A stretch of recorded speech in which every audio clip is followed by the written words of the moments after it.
bonjour à tous. Aujourd'hui, on va parler de la légende du cavalier sans tête.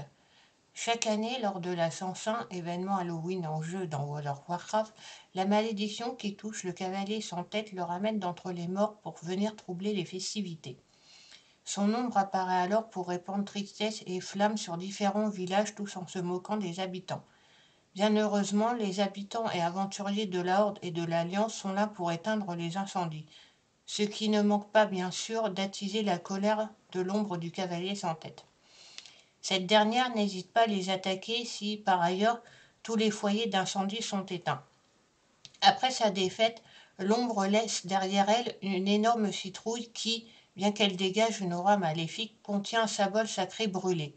Il s'agit là d'un ancien symbole de lumière qui aurait appartenu au cavalier sans tête avant d'être maudit.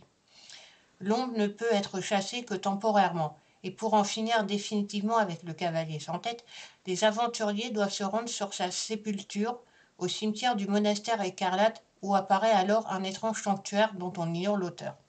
Le cavalier sans tête, amateur de poésie, ne s'exprime que par des rimes croisées. En récitant une certaine prononciation en vers, les aventuriers l'obligent à se montrer et l'affrontent, lui et ses serviteurs citrouilles. À sa mort, l'esprit de sir Thomas, celui qu'il était avant d'être maudit, apparaît et demande pardon en confiant son livre de prières déchiré à une directrice d'orphelinat, pour que les enfants cachent qu'il ne les entra plus jamais.